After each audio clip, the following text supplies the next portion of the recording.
The backpack of a lifetime. Henry Walker sat by the window of his small Vermont cottage, watching the golden leaves drift lazily to the ground. Autumn had always been his favorite season.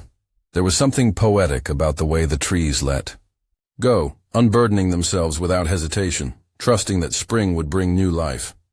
At 72, Henry couldn't remember the last time he had let go of anything so effortlessly. Every morning, he woke up with an invisible weight pressing down on him. It wasn't physical.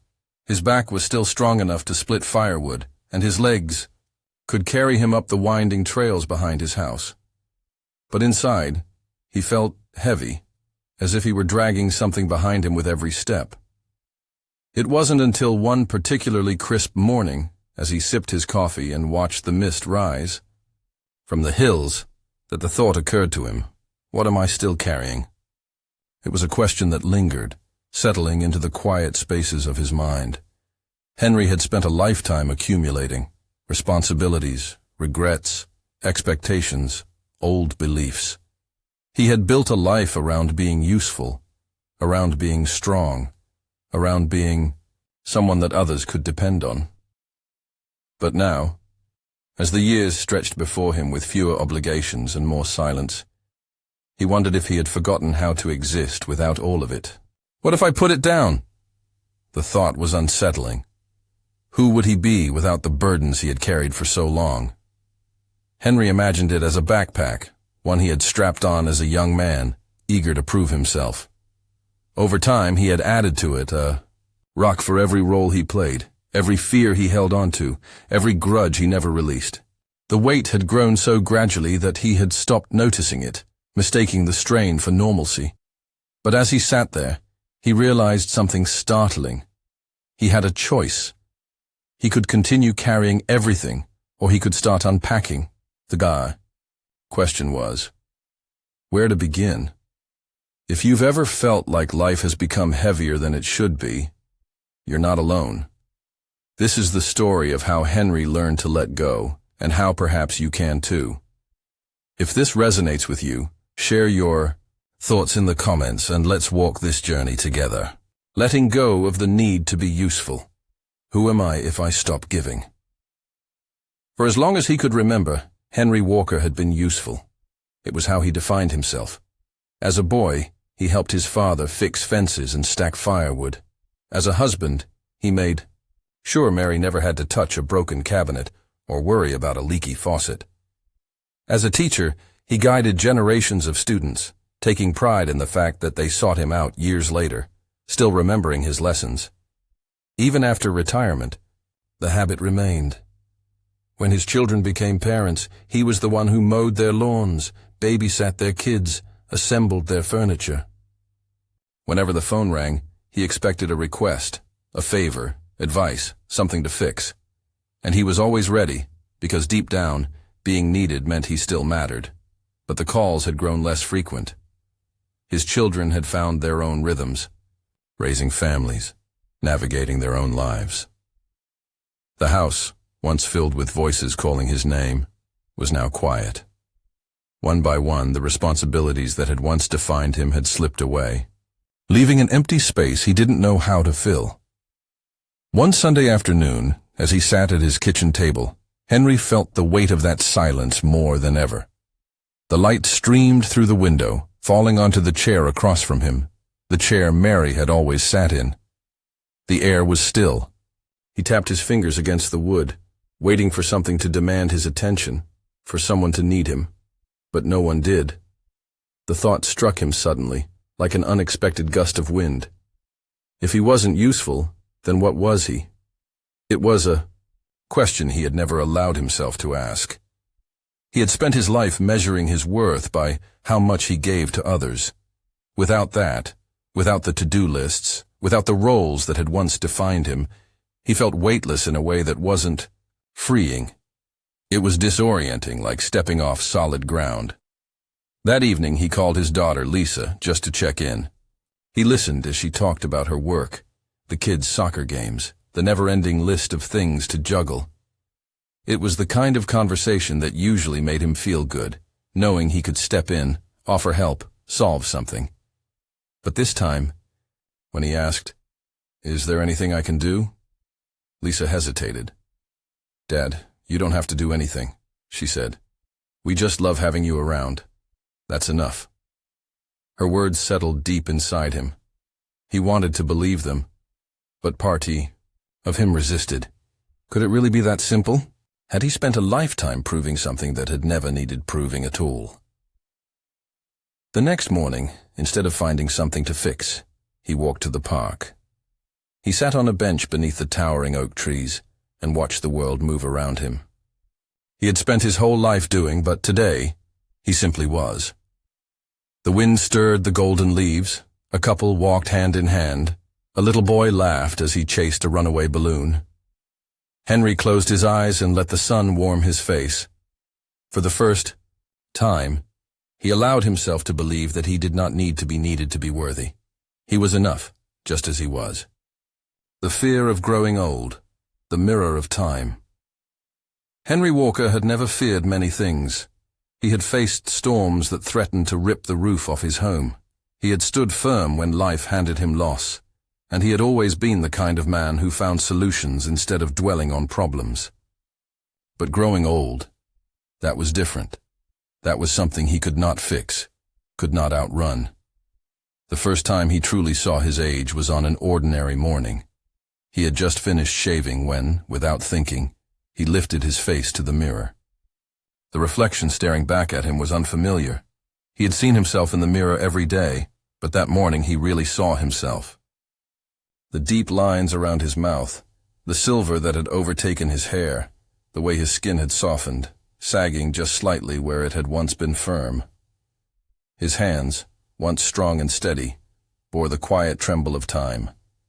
He leaned in closer, searching for the man he used to be, as if somewhere beneath the wrinkles and gray hair, his younger self still remained. He remembered a time when his back never ached, when his steps were quicker, when his name meant something beyond just a nod to the past. Growing up, he had been told that aging meant decline. Society had whispered that youth was power, that old age was a slow fading. He had spent years brushing off birthdays, dismissing the creeping years as something distant, something that happened to other people. But here he was, 72 years old, with no way to deny that the years had caught up with him. What unsettled him most was not the reflection itself, but the question that rose unbidden in his mind. Am I still the same man? He thought of Mary, his wife, gone 5 years now. He thought of how she used to run her fingers through his dark hair, smiling as she said, "One day, you'll be a silver fox." She had said it with love, never with fear. He wished he could hear her voice now, reassuring. Him that time had not taken anything away, that it had only given. That afternoon he drove into town and stopped by an old bookstore. It was the kind of place where time seemed to stand still, with wooden shelves that creaked under the weight of forgotten stories. As he browsed, an elderly woman stood beside him, flipping through a book of poetry. Her hair was completely white, her face marked with deep lines. But when she turned to him and smiled, there was a light in her eyes, something untouched by age. "Looking for something in particular?" she asked. Henry hesitated before shaking his head. "Just something that makes sense." She nodded, knowingly. "Have you ever read this one?" She held up a book of Japanese haikus, the pages yellowed with time. She flipped to a poem and handed it to him. "An old silent pond. A frog jumps into the pond. Splash, silence again." Henry read it twice, waiting for something grand, some profound meaning to leap out at him. But it was just a simple moment.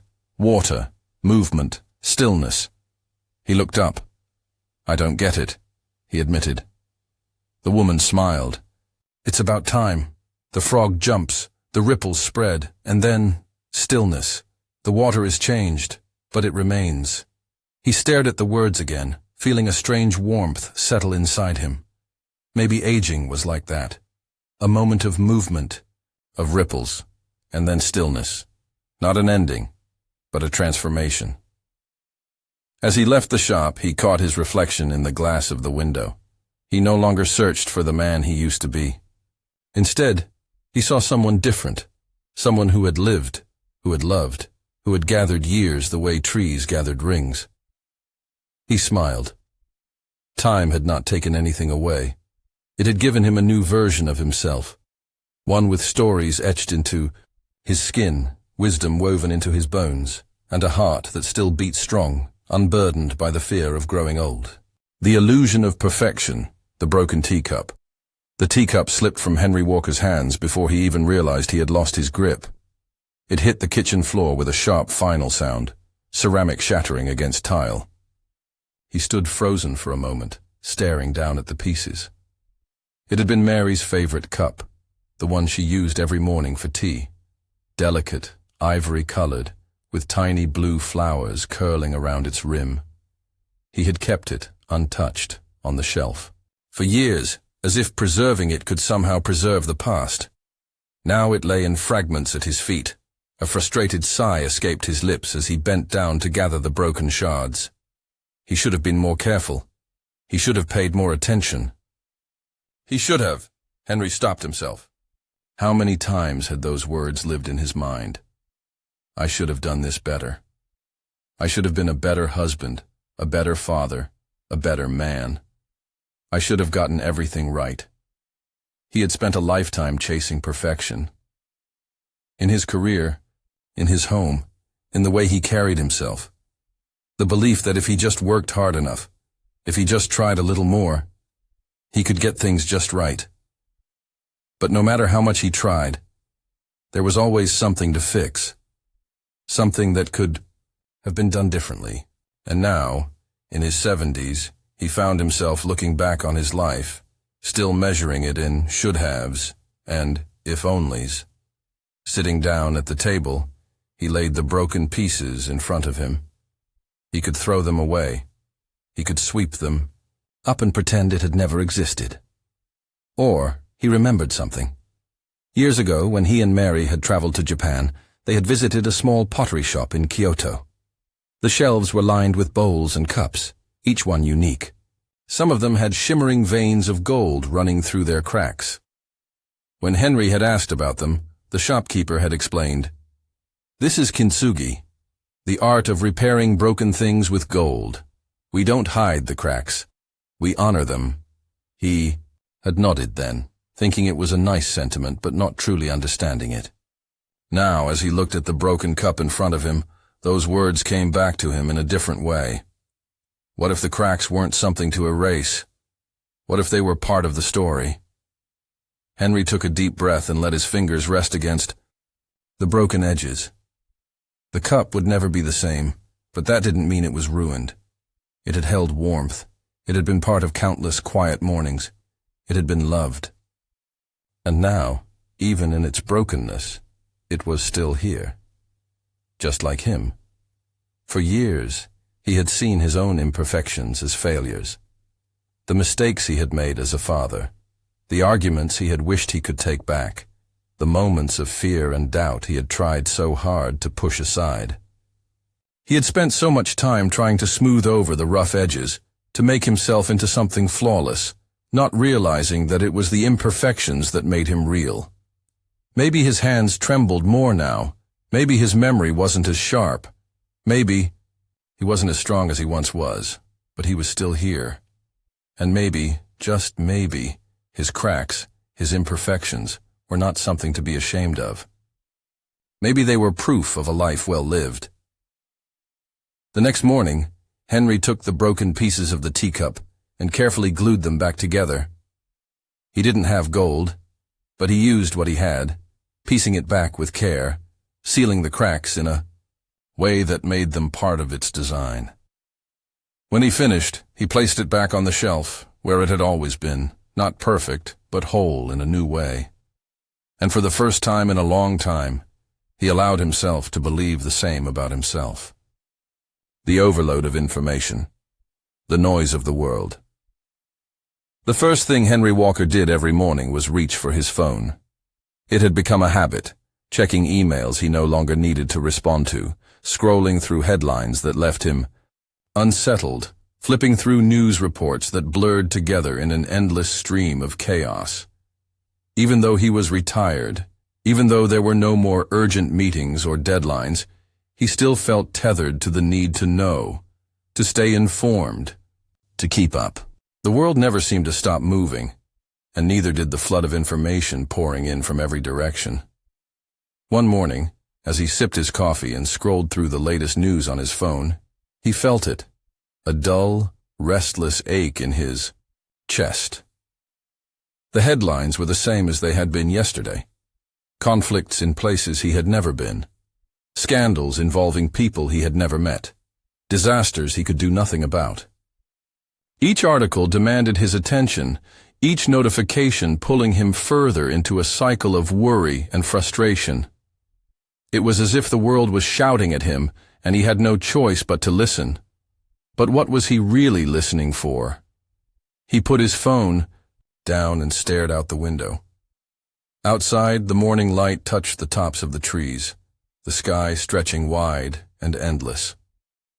Birds flitted between branches, unbothered by the things that had filled his mind just moments ago. The world outside was calm. It was quiet. Henry realized he couldn't remember the last time he had let himself sit in silence.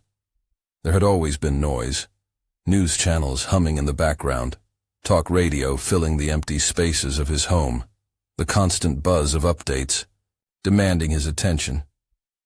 He had spent years believing that staying connected meant staying in control. But now, he wasn't so sure. That afternoon, he made a decision. He turned off the television. He left his phone on the kitchen counter and stepped outside. He walked to the park, the same park he had been to hundreds of times before. But today he noticed things differently. The way the wind carried the scent of pine through the air. The way the leaves rustled, whispering secrets to no one in particular. The way the sound of his own footsteps blended with the distant laughter of children playing. The world had always been full of sound, but not all of it was noise. Sitting on a bench beneath an old oak tree, Henry took a deep breath. He had spent so much time listening to voices telling him what to think, what to fear, what to care about. But in the quiet, he could finally hear something else. His own thoughts. For the first time in years, he didn't feel the need to know everything. He didn't feel the weight of the world pressing down on him. He simply was, and that was enough. Letting go of old roles. The empty nest, the house had never felt so quiet. Henry Walker stood in the doorway of his son's old bedroom, staring at the space that once pulsed with life. Years ago, this room had been filled with the sound of laughter, the thud of hurried footsteps, the late-night murmurs of whispered secrets between siblings. Now, it was just a neatly arranged space, books gathering dust on the shelves, a forgotten baseball glove on the dresser, a bed that hadn't been slept in for years. He had spent decades in this house as a father. Waking up early to pack lunches, driving to soccer games, helping with last-minute school projects at the kitchen table. It had been exhausting at times, but it had also been everything. Being a father wasn't just something he did, it was who he was. And then, one by one, his children grew up and left. At first, he had reassured himself that it was a good thing. They had built lives of their own, just as they were supposed to. They had careers, families, responsibilities. But somewhere along the way, Henry had stopped knowing what to do with himself. He still called them, still offered advice whenever they needed it. But his role had changed. They no longer depended on him in the way they once had, and that was what unsettled him the most. He had spent so much time being the provider, the protector, the one with the answers. But now, standing in this empty room, he wondered, who was he without that? One evening, while visiting his daughter Lisa for dinner, he watched her move through her kitchen, balancing dinner prep with answering her son's endless questions. He saw himself in her, busy, needed, full of purpose. "Dad, can you grab the plates?" she asked, pulling him from his thoughts. Of course. He reached into the cabinet, but something in his chest tightened. It was such a small request, such a simple task, but he realized this was the first time in a long time that he had been the one being asked to help instead of the one giving instructions. Later that night, after his grandchildren had gone to bed and the house settled into a soft hum of evening quiet, Lisa sat down next to him on the porch. "You okay, Dad?" she asked. He hesitated, then let out a slow breath. "I don't know. I spent so much of my life being someone's father, and now I don't know who I'm supposed to be." Lisa smiled, placing her hand over his. "You're still our dad. That hasn't changed." Henry looked out at the yard, at the swing set his grandchildren now played on, remembering when it had been his own kids who ran through that grass. "But I don't feel needed anymore," he admitted. "Not like before." Lisa was quiet for a moment. Then she said, "Maybe being needed isn't the same as being loved." Henry turned her words over in his mind. He had spent years equating love with purpose, with action. He had believed that to be a good father meant to do, to provide, to teach, to fix. But maybe, just maybe, love wasn't about what he could offer. Maybe it was about simply being there. The next day, Henry walked past his son's old room again. This time he didn't see an empty space. He saw a room full of memories, full of love that had shaped his children into the adults they had become. His job had never been to hold on. It had been to prepare them to leave. And now, maybe it was time for him to do the same, to step into the next phase of his own life, not as a father with duties, but as a man who had given all he could and who was still worthy of love, even without the role that once defined him. He closed the door gently, feeling lighter than he had in years. Asking for help. The strength in weakness. Henry Walker had always been the kind of man who did things himself. He had built the shelves in his living room with his own hands, fixed every leaking faucet, changed the oil in his car well into his 60s. He took pride in his independence, in the quiet satisfaction of knowing he could handle whatever life threw his way. So the first time he struggled to bend down and tie his own shoes, he told himself it was nothing. It was just a stiff morning. A little stretch, and he'd be fine.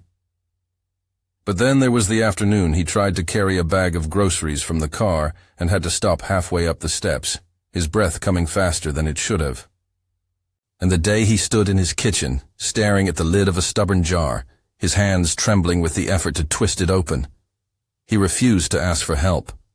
Not because there was no one to ask. His daughter Lisa had told him 1,000 times, "Dad, just call me if you need anything." But needing something meant admitting he couldn't do it on his own. And that was a truth he wasn't ready to face. One morning, as he stepped into the shower, his foot slipped. The fall happened too fast for him to stop it. One moment he was standing, the next, he was on the cold, wet tile, pain shooting through his hip. He lay there for a long moment, his heart pounding. Nothing was broken, but as he pushed himself up, slowly, carefully, he felt something shift inside him, not just physically, but in the way he saw himself. That afternoon he called Lisa. "Hey, sweetheart," he said, trying to sound casual. "Would you mind stopping by later? I need a little help with something." She arrived within the hour, concern shadowing her face. "What's wrong?" Henry hesitated.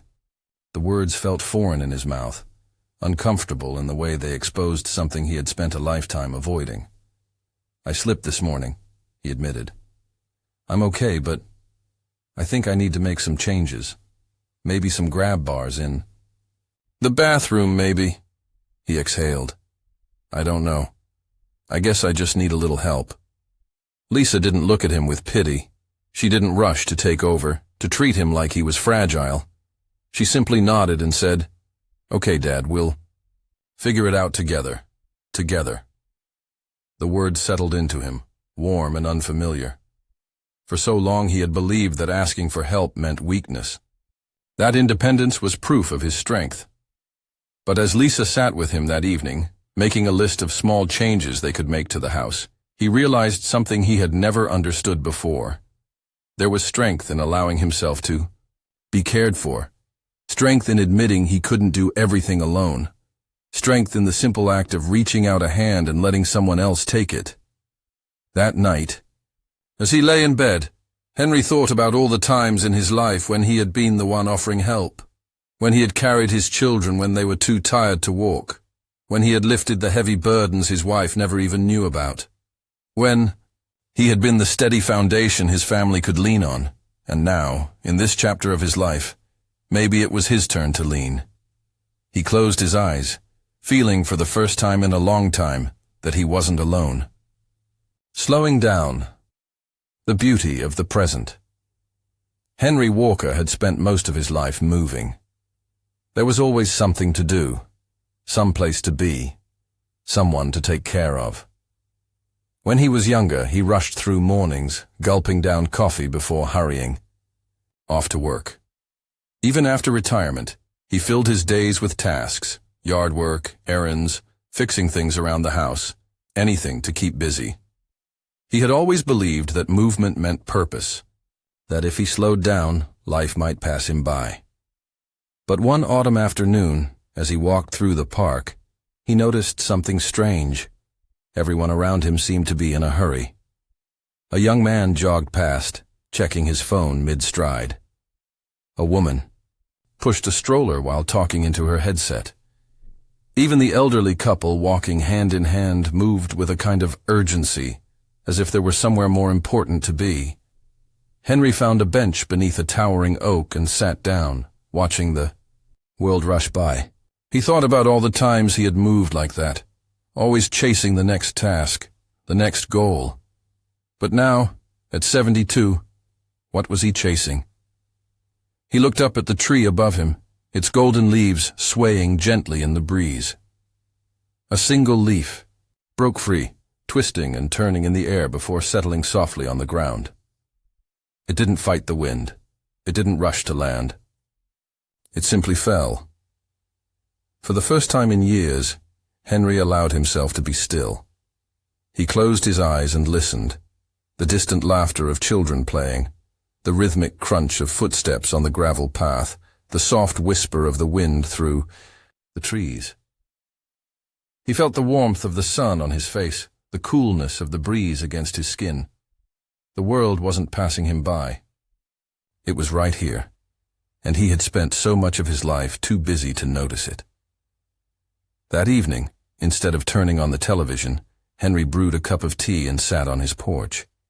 He watched as the sky deepened into shades of pink and orange, the first stars flickering into view. He let the quiet settle around him, filling the spaces where noise and urgency had once lived. For years he had believed that productivity was the measure of a meaningful life. But now, he understood something else. Presence was just as important. Life was not about how much he could do, but how deeply he could experience each moment. And for the first time, he wasn't afraid to slow down and truly live. Forgiveness. Releasing the stones. Henry Walker had carried the weight for so long that he no longer noticed it. It wasn't a physical weight, not something others could see. But it was there, pressed deep into his chest, heavy in the quiet. Hours of the night, lingering in the spaces between his thoughts. He had never considered himself a man who held grudges. But there were things, old wounds, unspoken words, moments that had cut deeper than he wanted to admit, that he had never truly let go of. One in particular still sat heavy inside him.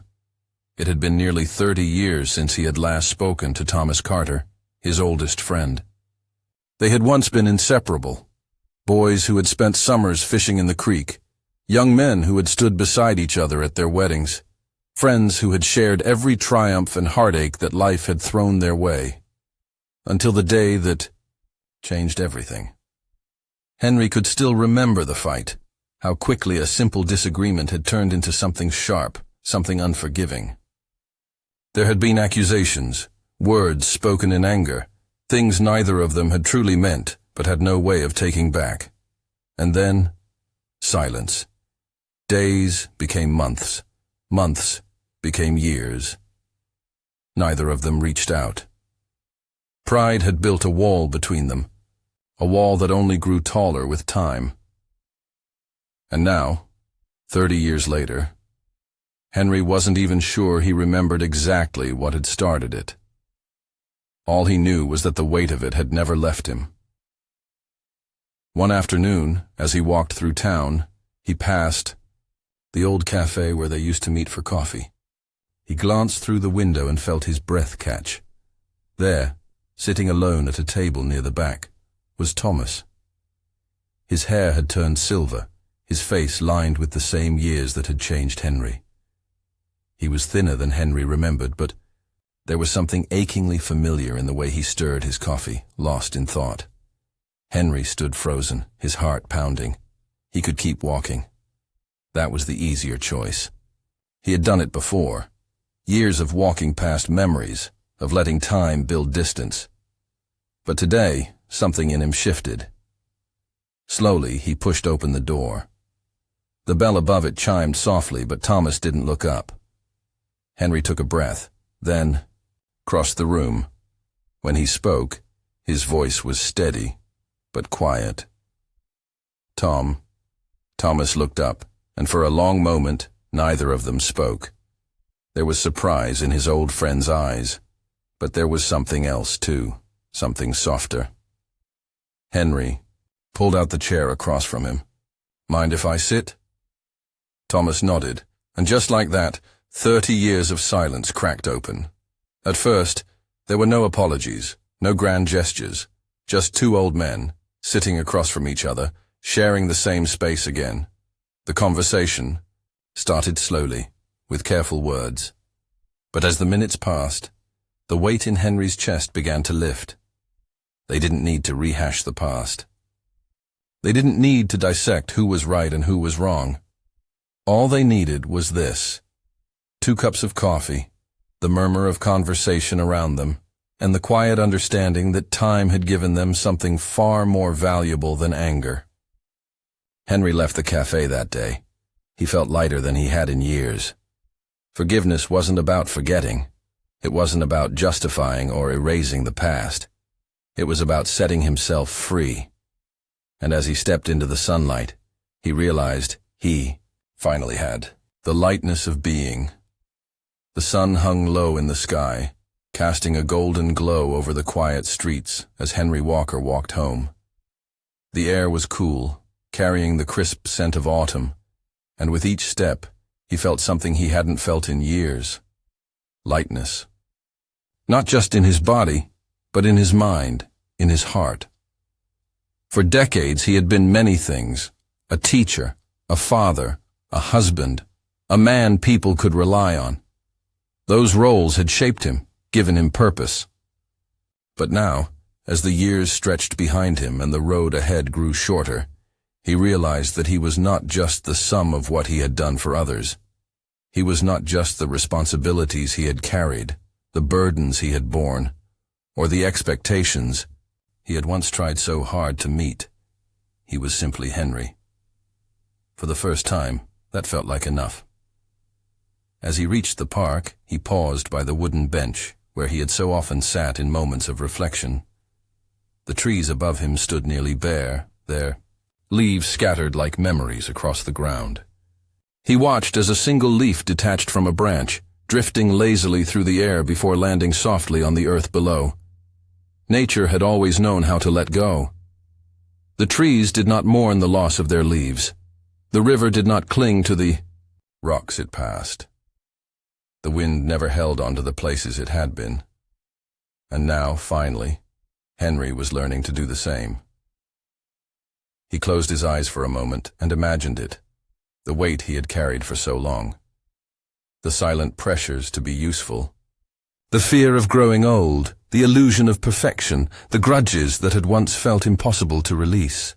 He saw them all, not as heavy burdens, but as stones in the backpack he had worn for a lifetime. And then, in his mind, he took it off. Just like that. The backpack slipped from his shoulders, landing gently on the ground. He didn't need it anymore. Opening his eyes, he took a deep breath, feeling lighter than he had in years. The world had not changed, but he had. The sun dipped lower, painting the horizon in soft hues of amber and rose. Henry smiled to himself, then turned and continued walking, no longer carrying the weight of yesterday, no longer worrying about tomorrow, just being, just living. If you feel it's time to let go and live lighter, share this journey with us. Comment below and let's embrace the beauty of simply being together.